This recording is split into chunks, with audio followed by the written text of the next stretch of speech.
Overnight on Sunday, African Union forces fired off several artillery illumination rounds into Barawe town.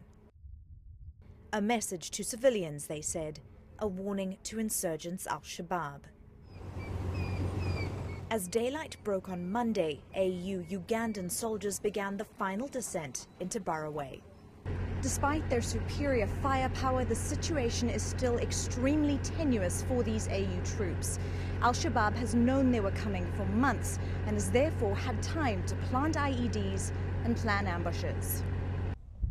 The AU troops had already seized the communication lines, and all that remained was the town itself and the port. But Al-Shabaab wasn't about to leave without a fight.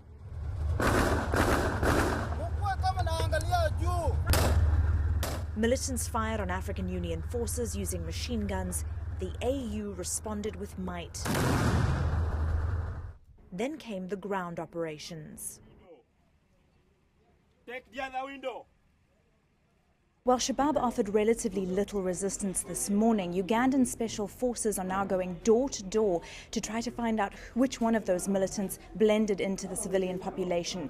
They're searching for weapons, explosives, and any evidence of a fight. Find a raka, let a breathing tool. Barawe is a huge win for the AU and Somali government in Mogadishu. As one of Shabaab's last remaining strongholds, the militants were getting a lot of funding from taxes at the port. They were also using the port for smuggling weapons, explosives, and foreign fighters. If Mogadishu is taken, if Marka is taken, if Gandasha is taken, and Barawe is taken, they have no option. They would never have any other port. So it's all with AMISOM. And now you can see the whole coastline right from Elman, right from Kadale up to Barawe, it's taken. It's only Jilib, which the Kenyans are going to take in a very few days. The Kenyan Defense Force, which is the Sector 2, they are taking that with Jamam in a very short time.